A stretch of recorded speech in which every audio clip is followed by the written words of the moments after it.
ابو ایوانہ نے بیان کیا، ان سے قتادہ نے اور ان سے انس بن مالک رضی اللہ عنہ نے کہ رسول اللہ صلی اللہ علیہ وسلم نے فرمایا، کوئی بھی مسلمان جو ایک درخت کا پودا لگائے یا کھیت میں بیج بوئے، پھر اس میں سے پرند یا انسان یا جانور جو بھی کھاتے ہیں وہ اس کی طرف سے صدقہ ہے۔ صحیح بخاری حدیث نمبر 2320۔ یحییٰ بن ابی کثیر نے بیان کیا، ان سے ابو سلمہ نے اور ان سے ابو ہریرہ رضی اللہ عنہ نے بیان کیا کہ نبی کریم صلی اللہ علیہ وسلم نے فرمایا، جس شخص نے کوئی کتا رکھا اس نے روزانہ اپنے عمل سے ایک قیرات کی کمی کر لی، البتہ کھیتی یا مویشی کی حفاظت کے لیے کتے اس سے الگ ہیں۔ ابن سیرین اور ابو صالح نے ابو ہریرہ رضی اللہ عنہ کے واسطے سے بیان کیا بحوالہ نبی کریم صلی اللہ علیہ وسلم کہ بکری کے ریوڑ، کھیتی اور شکار کے کتے الگ ہیں۔ ابو حازم نے کہا، ابو ہریرہ رضی اللہ عنہ نے نبی کریم صلی اللہ علیہ وسلم سے کہ شکاری اور مویشی کے کتے الگ ہیں۔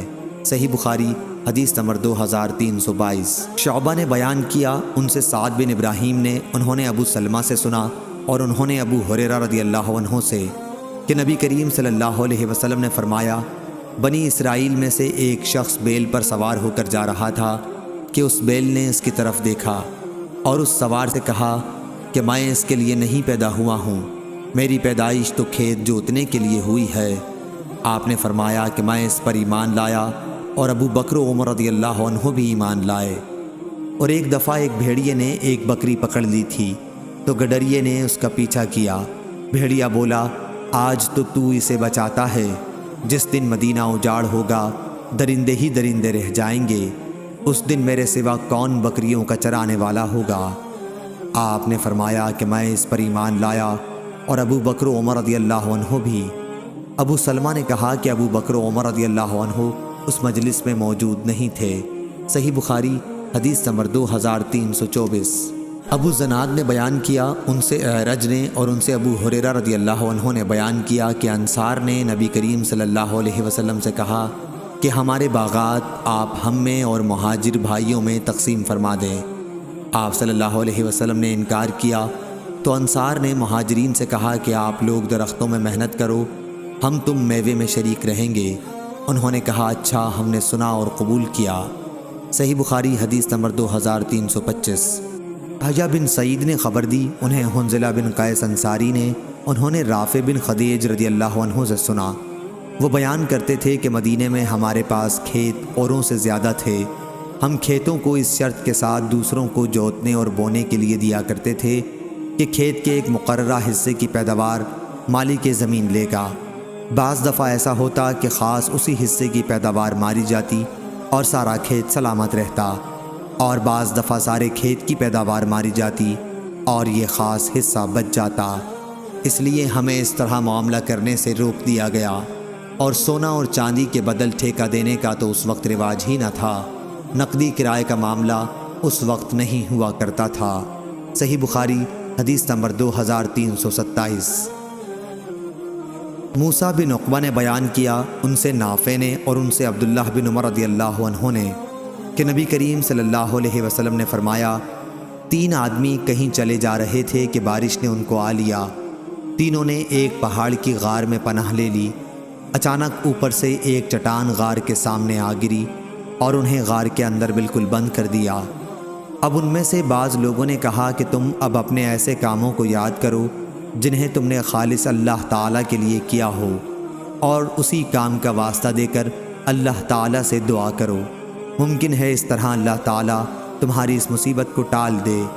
چنانچہ ایک شخص نے دعا شروع کی، اے اللہ، میرے والدین بہت بوڑھے تھے اور میرے چھوٹے چھوٹے بچے بھی تھے، میں ان کے لیے جانور چرایا کرتا تھا، پھر جب واپس ہوتا تو دودھ دوہتا، سب سے پہلے اپنی اولاد سے بھی پہلے میں والدین ہی کو دودھ پلاتا تھا۔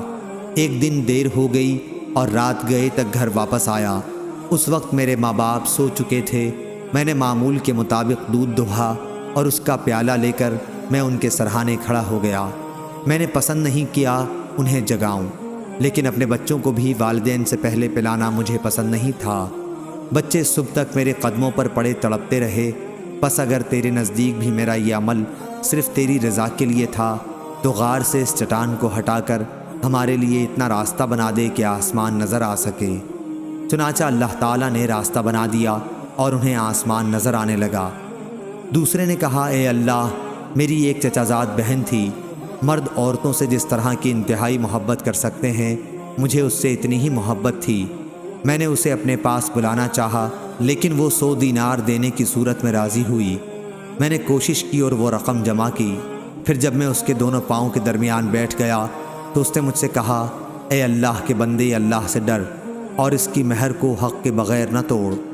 میں یہ سنتے ہی دور ہو گیا۔ اگر میرا یہ عمل تیرے علم میں بھی تیری رضا ہی کے لیے تھا تو اس غار سے پتھر کو ہٹا دے۔ پس غار کا منہ کچھ اور کھلا۔ اب تیسرا بولا کہ اے اللہ، میں نے ایک مزدور 3 فرق چاول کی مزدوری پر مقرر کیا تھا۔ جب اس نے اپنا کام پورا کر لیا تو مجھ سے کہا کہ اب میری مزدوری مجھے دے دے۔ میں نے پیش کر دی لیکن اس وقت وہ انکار کر بیٹھا۔ پھر میں برابر اس کی اجرت پر کاشت کرتا رہا۔ اس کے نتیجے میں بڑھنے سے بیل اور چرواہے میرے پاس جمع ہو گئے۔ اب وہ شخص آیا اور کہنے لگا کہ اللہ سے ڈر۔ میں نے کہا کہ بیل اور اس کے چرواہے کے پاس جا اور اسے لے لے۔ اس نے کہا، اللہ سے ڈر اور مجھ سے مذاق نہ کر۔ میں نے کہا کہ میں مذاق نہیں کر رہا ہوں، یہ سب تیرا ہی ہے، اب تم اسے لے جاؤ۔ بس اس نے ان سب پر قبضہ کر لیا۔ الہی، اگر تیرے علم میں بھی میں نے یہ کام تیری خوشنودی ہی کے لیے کیا تھا تو اس غار کو کھول دے۔ اب وہ غار پورا کھل چکا تھا۔ ابو عبداللہ امام بخاری نے کہا، ابن عقبہ نے نافع سے اپنی روایت میں فبغیت کے بجائے فصاعیت نقل کیا ہے۔ صحیح بخاری حدیث نمبر 2333۔